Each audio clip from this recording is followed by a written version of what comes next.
Stack height जैसे tool Mac OS. But Mac OS का concept ना इसमें कवर नहीं है आपके सीएच के अंदर। आप सीएच के अंदर सिर्फ लिनक्स एंड विंडोज का कॉन्सेप्ट ही कवर है। मैक ओएस से रिलेटेड कोई भी चीज़ आपको नहीं बताई गई है सीएच के अंदर। बट हाँ, कुछ ना कुछ है, जैसे ओपन स्टैक आपका काम कर जाएगा मैक पे भी।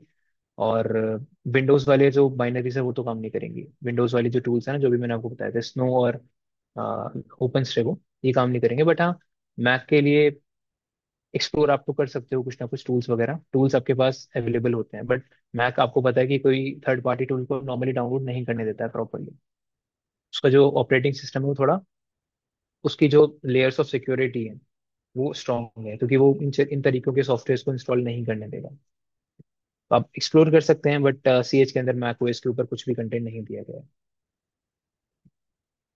इसमें सिर्फ दो ही ऑपरेटिंग सिस्टम कवर किया गया है, विंडोज एंड लिनक्स। और ज्यादातर जो मैक्सिमम यूजर्स हैं वो विंडोज और लिनक्स यूज करते हैं। लिनक्स सर्वर्स के लिए यूज किया जाता है। जो भी जितनी बड़ी बड़ी कंपनियां हैं वो सारे उनके सर्वर्स लिनक्स पे रन कर रहे होते हैं। And Windows normal users use करते हैं। इसलिए ये दोनों ऑपरेटिंग सिस्टम ज्यादा इंपॉर्टेंट होते हैं। बाकी बचे हुए 10% यूजर्स मैकओएस यूज करते हैं।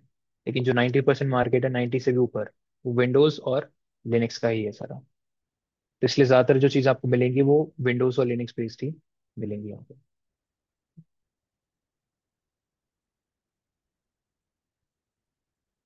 चलिए, अब जो लास्ट पार्ट है आपका, कवरिंग ट्रैक, उसके अंदर पहले लिनक्स की मैं चीज़ें आपको थोड़ी बताया था। लिनक्स में लॉग फाइल्स तो डिलीट करनी ही करनी है आपको, जो कि विंडोज में भी करेंगे हम लोग। बट लिनक्स में टर्मिनल की हिस्ट्री भी होती है। आप कोई भी कमांड टाइप करते हो तो वो हिस्ट्री में सेव हो जाती है ना। कमांड आप बाद में कभी आके ओपन करोगे अगली बार सिस्टम, तो दिखती है आपको हिस्ट्री के अंदर, है ना। तो जितनी भी कमांड्स आप टाइप करते हो वो किसी ना किसी तरीके से हिस्ट्री के अंदर पहुंच जाती है, राइट। और अगर उन फाइल्स को विक्टिम ने एक्सेस उन कमांड्स को विक्टिम ने एक्सेस कर लिया, तो उसे पता चल जाएगा कि अटैकर ने क्या क्या कमांड्स रन करी हैं उसके शेल के ऊपर या उसके टारगेट सिस्टम के ऊपर। तो विंडोज में आपको कमांड, ये विंडोज में नहीं, लिनक्स में टर्मिनल की हिस्ट्री होती है, जिसको क्लियर करना या जिसके अंदर के कंटेंट्स को रिमूव करना आपके लिए नेसेसरी होता है।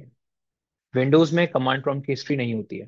कभी भी आप ट्राई करना, अगर आप जैसे लिनक्स में क्या होता है, आप ऊपर करोगे तो आपको पुरानी कमांड देखने मिल जाती है। कमांड प्रॉम्प्ट ओपन करोगे, उसमें अपर की प्रेस करोगे या हिस्ट्री जैसी कुछ कमांड नहीं होती है कमांड प्रॉम्प्ट के अंदर, क्योंकि उसकी कोई हिस्ट्री नहीं होती है। ठीक है, पावर शेल की होती है। अगर विंडोज में आपने अटैकर ने पावर शेल यूज करा है तो पावर शेल की हिस्ट्री होती है, बट कमांड प्रॉम्प्ट की हिस्ट्री नहीं होती है। ठीक है। तो यही चीज हम लोग देखेंगे कि आपके लिनक्स के अंदर किस तरीके से फाइल्स के कंटेंट को रिमूव किया जाता है। ऐसे रिमूव करना ताकि वो कभी वापस से रिकवर ना हो पाए। तो एक बहुत पॉपुलर यूटिलिटी है आपके पास। जैसे अभी आप इस फाइल को ओपन कर पा रहे हो, दिख रहा है आपको इसका कंटेंट, राइट।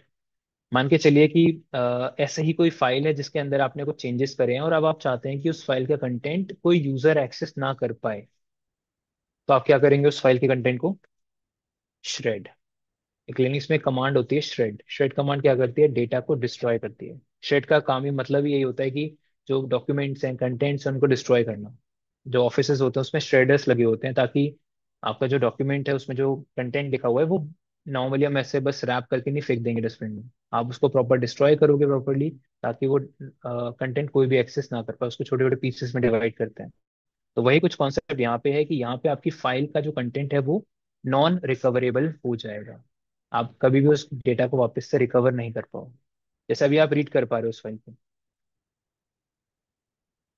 पर जब मैं श्रेड कर कमांड रन करूंगा उस फाइल के पीछे, कोई भी फाइल हो, कोई भी टेक्स्ट फाइल है, कोई भी कंटेंट नॉर्मली फाइल है, स्क्रिप्ट है, कुछ भी है।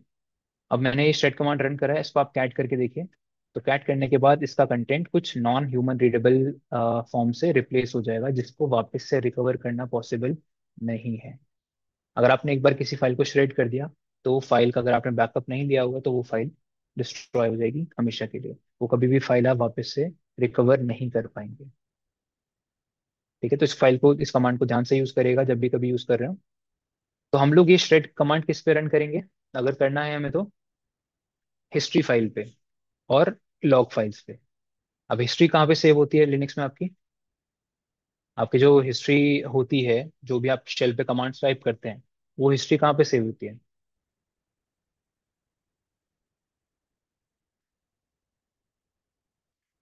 पहली बात, हर एक यूजर की अपनी हिस्ट्री होती है। जैसे रूट यूजर से मैंने लॉगिन कर रखा है, तो रूट यूजर की अपनी हिस्ट्री होगी। किसी और यूजर से लॉगिन कर रहे हो अगर आप, तो उस यूजर की अपनी हिस्ट्री होगी। तो ये लिख लीजिएगा ध्यान से कि हर एक यूजर के होम फोल्डर में एक फाइल होती है जिसका नाम होता है .bash_history, या फिर .zsh_history। वो डिपेंड करता है कि किस तरीके का शेल आप यूज कर रहे हैं। और क्योंकि ये डॉट फाइल्स हैं, तो उनको देखने के लिए आप क्या करेंगे, कमांड रन ls-a, क्योंकि ये डॉट फाइल्स हैं।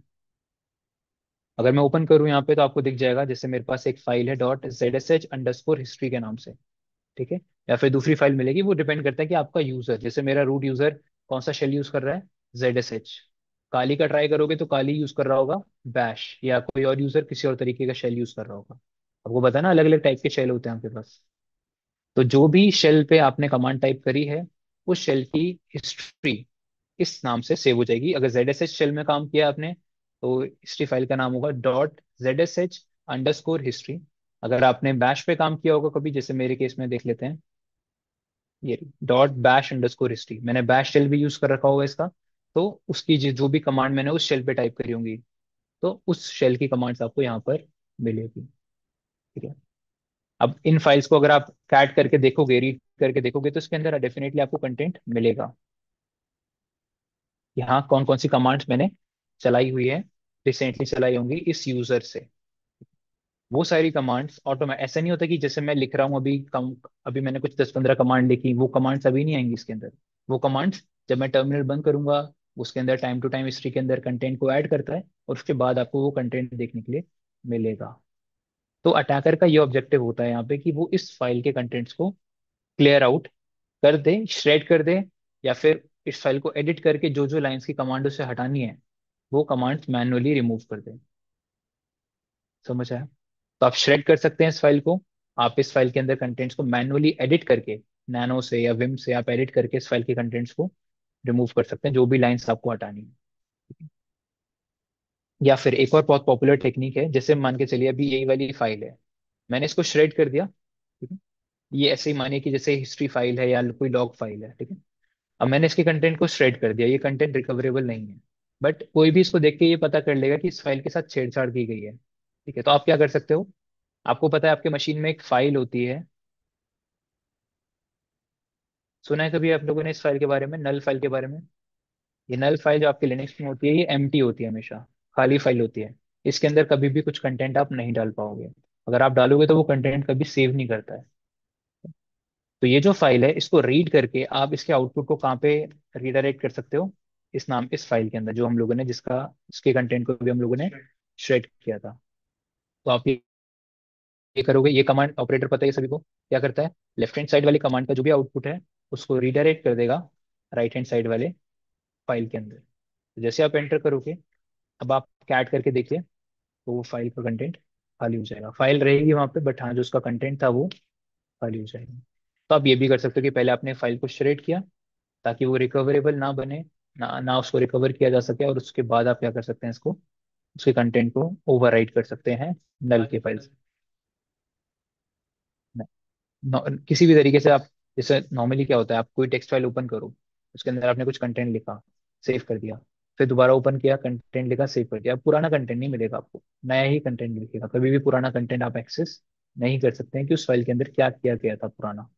तो इससे शेड वाला कंटेंट भी आपको नहीं मिलेगा। तो ये मैंने इसलिए किया क्योंकि कहीं ना कहीं ये फाइल देख के ऐसा लग रहा था कि किसी ने इसके साथ कुछ छेड़छाड़ करी है। तो आप नॉर्मली इस फाइल को एम्प्टी कर दो जाके, एम्प्टी कर दो ना फाइल को, कंटेंट ही एम्प्टी कर दो। हाँ, तो अगर आपको पता है कि वो कंटेंट क्या है, इसलिए मैंने बोला कि आप एडिट भी कर सकते हो नैनो से या विम से। आप ओपन करो, उस पर एडिट कर लो, और जो लाइन आपने ऐड करी है उस फाइल के अंदर, जो कमांड्स आपने रन करी है, या जो लॉग फाइल्स ऐसे हैं जो आपने, आपके लॉगिन करने के बाद जनरेट हुए लॉग्स, वो आप डिलीट कर दो सारा कुछ।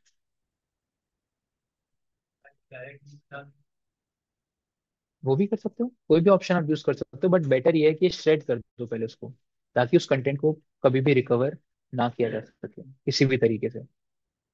ठीक है। तो आप मल्टीपल डिफेंस यूज कर सकते हो, श्रेड भी कर दो और डायगोनल के कंटेंट को भी उसको रीडायरेक्ट कर दो। हाँ, बैकअप लिया तो आप वापस से रिकवर कर सकते हो उस फाइल को।